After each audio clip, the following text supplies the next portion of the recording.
Dans la vidéo numéro 260, j'abordais le thème de l'équation permettant de résoudre les mystères de l'univers, à supposer que les mystères de l'univers aient une solution. Vous êtes nombreux à m'avoir contacté en me demandant la suite. Parce que bien entendu, je n'ai pas donné toutes les explications dans cette vidéo. Cela n'est bien entendu pas possible. Tout d'abord parce qu'on ne peut pas donner d'explications entières, on ne peut donner que des pistes qui permettent d'effectuer le chemin permettant de comprendre ce qu'il y a à comprendre à partir du moment où on a la hauteur qui permet de comprendre certaines choses.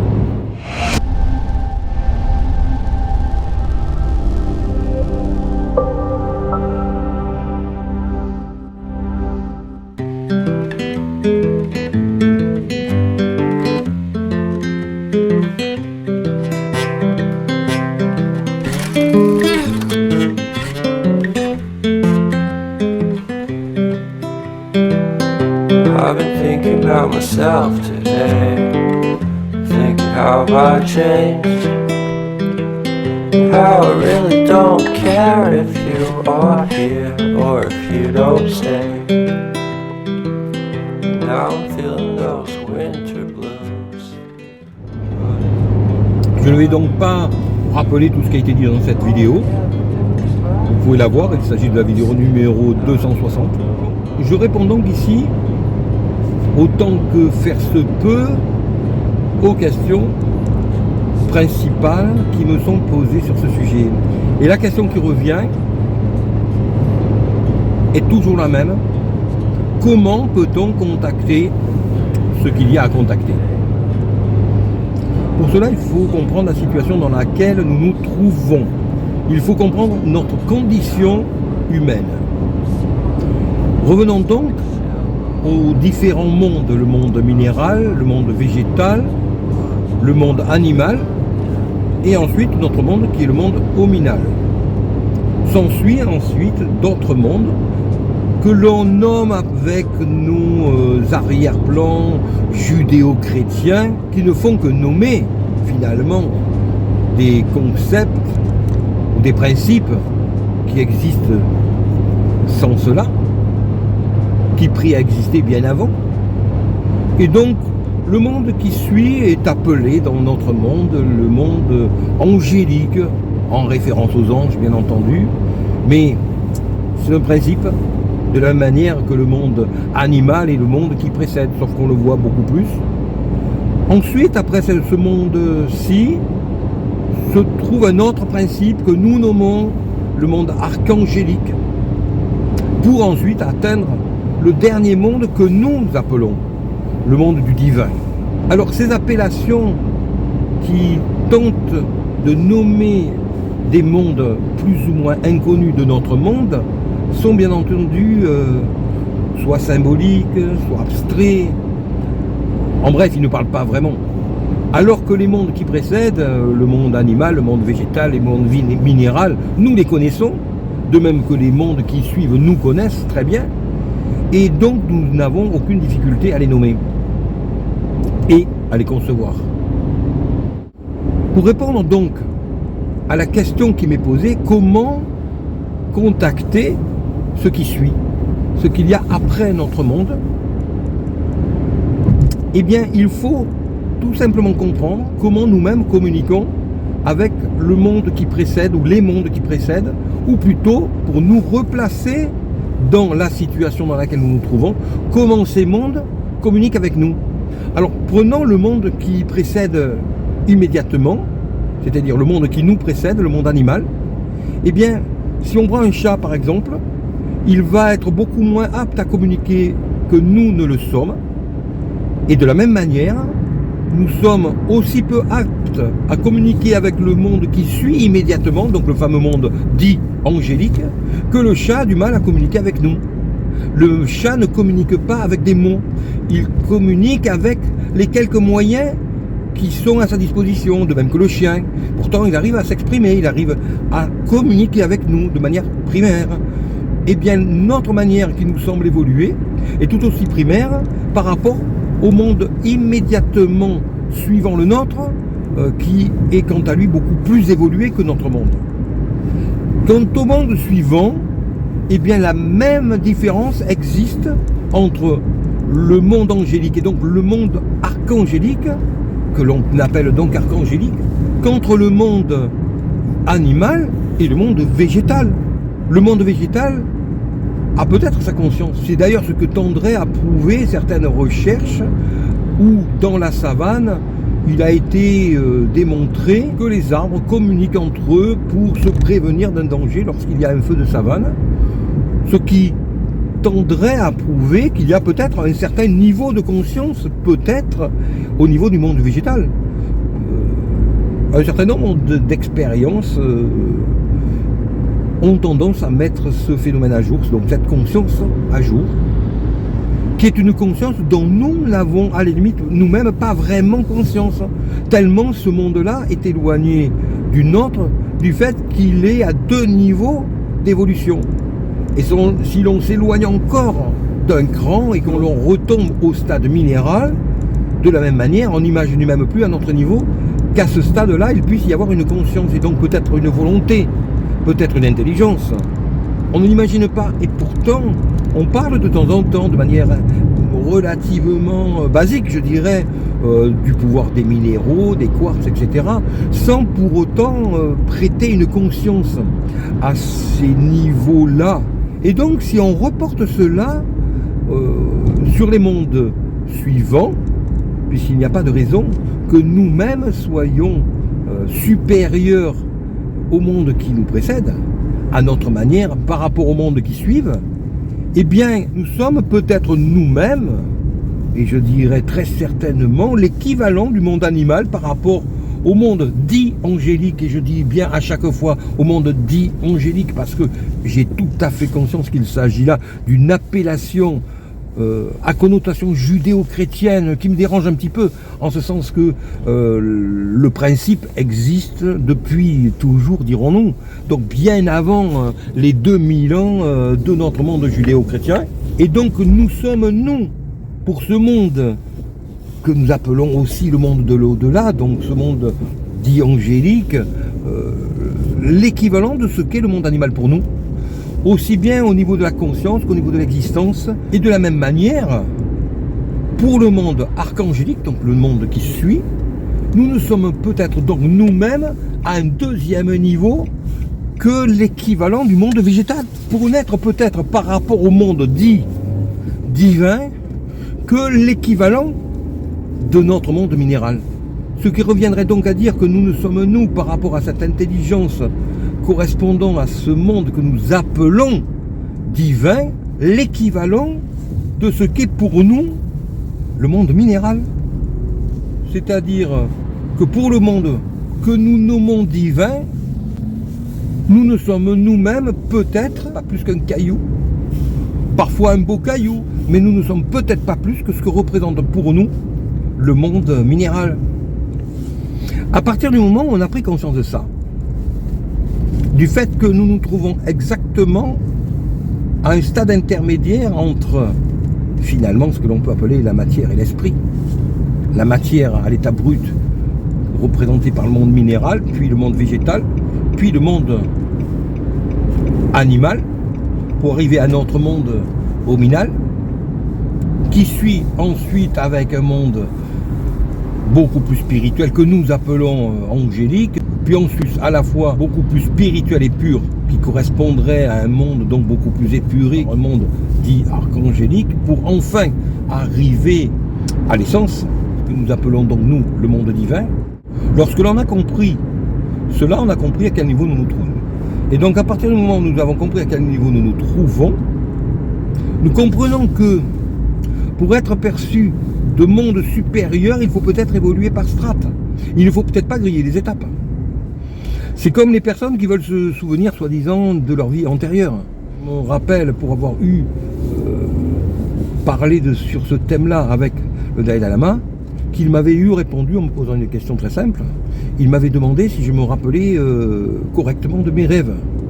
Et je lui avais dit que oui, cela pouvait arriver, mais que cela n'était pas systématique, etc. Et en tout cas que cela n'était absolument pas une science exacte. Et il m'a donc tout simplement répondu que à partir du moment où je ne maîtrisais pas un état de conscience très proche du nôtre, le rêve, comment pouvais-je me souvenir d'états de conscience beaucoup plus éloignés, tels que pouvait l'être une autre vie ou une autre incarnation, comme les bouddhistes appellent cela. Car nous appelons tous les principes qui sous-tendent notre existence au travers du prisme des civilisations dans lesquelles nous vivons, des religions, des différentes cultures. Donc chaque culture, chaque civilisation, chaque religion nomme les choses avec des prismes qui sont les siens. Mais ce qui est intéressant en réalité, c'est de comprendre les principes, bien entendu. Revenons donc à présent au thème initial qui consistait à se demander comment nous pouvons communiquer avec des niveaux d'évolution plus avancés que le nôtre, qui bien entendu jouxte d'une certaine manière également les différents mondes, quelle que soit l'appellation que nous pouvons leur donner, qu'il s'agisse d'au-delà, qu'il s'agisse des différents mondes que nous nommons, chacun à notre manière. Mais la question est donc ici de comprendre comment nous pouvons entrer en contact avec ces différents niveaux, dirons-nous. Et lorsque l'on en arrive à ce stade de la réflexion, il est intéressant de comprendre une erreur très communément commise, qui consiste tout simplement à essayer de communiquer en utilisant nos moyens de communication, qui en réalité sont des moyens de communication qui nous sont propres et qui ne peuvent donc pas forcément être décodés par les niveaux auxquels nous nous adressons. Or, ce qu'il ne faut pas oublier, c'est qu'il y a un demandeur et il y a un receveur. Et qu'en tant que demandeur, c'est donc à nous de nous adapter à la personne qui va recevoir le message et dont nous attendons qu'il le comprenne pour qu'il nous réponde éventuellement. Là, il est l'erreur commise. C'est comme si un chien, avec sa manière de communiquer, avec ses aboiements, ses jappements, ses mouvements, s'étonnait que nous ne comprenions pas ce qu'il veut nous dire, ce qu'il veut nous communiquer. Car ce qu'il ne voit pas, c'est que nous ne comprenons pas son langage. Je ne parle bien entendu pas du chien domestique que nous connaissons, etc. Je parle du principe. Donc, sur le principe, lorsque nous essayons d'entrer en communication avec des niveaux plus évolués que le niveau où nous nous trouvons, et que nous utilisons nos moyens de communication, eh bien, nous avons aussi peu de chances d'être entendus et d'être compris, en tout cas, que lorsque le chien s'adresse à nous et s'imagine que nous allons le comprendre. En conclusion, la réponse que j'essaie donc de donner avec cette vidéo est très simple. Pour s'adresser à des niveaux suivant le nôtre, il faut donc utiliser des moyens de communication correspondant aux moyens de communication de ces niveaux suivants. Alors bien entendu, la question qui se pose alors est de savoir quels sont ces moyens de communication. Et les choses sont en réalité très simples. Comment communiquent les anges? Puisque cela étant peut-être symbolique, n'en est pas moins réel. Eh bien, ils ne communiquent donc pas avec des mots, mais avec un être, avec un état. Un ange, qu'est-ce que c'est? Si on réfléchit, un ange, c'est quelqu'un de bon. C'est quelqu'un de qui irradie la bonté, la gentillesse, la bienveillance. Cela veut donc dire que si nous voulons communiquer avec ce niveau d'évolution, nous devons nous transformer nous-mêmes en ce niveau d'évolution pour avoir les ondes qui vont être perçues par ce niveau d'évolution. Et ce n'est que lorsque nous aurons nous-mêmes ces niveaux de communication que nous pourrons peut-être de là envisager ce que sont les niveaux de communication qui suivent. C'est-à-dire que l'on peut aborder éventuellement le stade que l'on appelle, parce que cela n'est encore une fois qu'une appellation, le monde archangélique, qui étant beaucoup plus éloigné du monde angélique, tout autant que ce monde dit angélique l'est de notre monde hominal, celui-ci demande à son tour un autre niveau d'évolution beaucoup plus poussé. Mais encore une fois, c'est comme le problème du niveau de conscience lorsque l'on veut se rappeler d'une vie antérieure, soi-disant pour certains, parce que, encore une fois, je n'affirme rien ici, mais dans le monde bouddhiste, par exemple, on croit en cela, donc cela a certainement une réalité.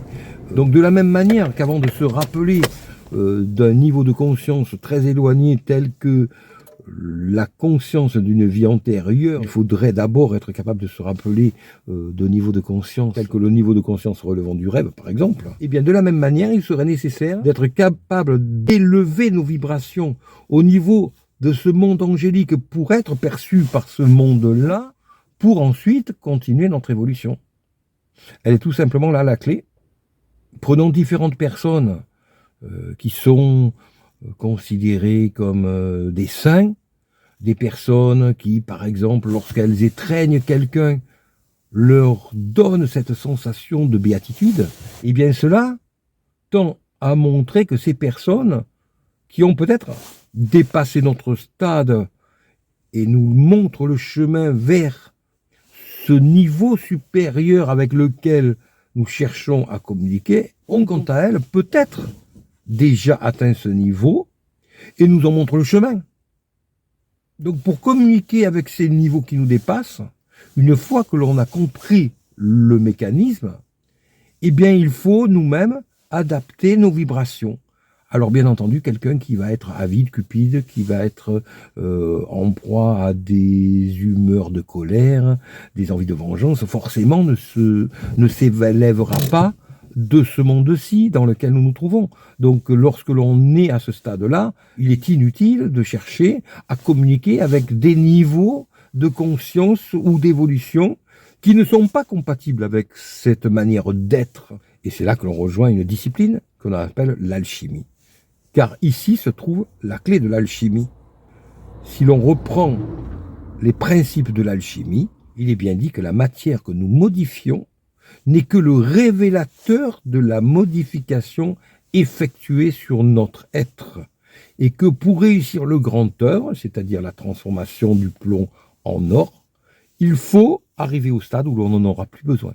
Car arrivé à un certain stade, on n'a plus besoin d'or, étant donné que cela est le symbole des biens matériels que l'on doit avoir dépassé pour réussir le grand œuvre, c'est-à-dire la transformation du plomb en or en passant par les différentes étapes successives correspondant aux 7 métaux et donc aux 7 mondes par lesquels on doit passer.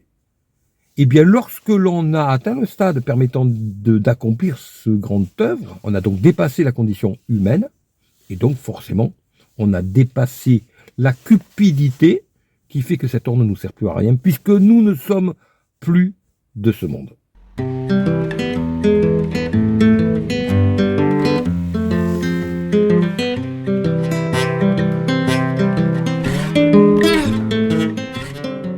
J'espère avoir répondu aux questions qui m'ont été posées. J'en ai beaucoup dit, mais d'un autre côté, encore et toujours ici, je terminerai en disant que seuls ceux qui ont les yeux pour voir, seuls ceux qui ont les oreilles pour entendre, peuvent avoir une âme qui comprend.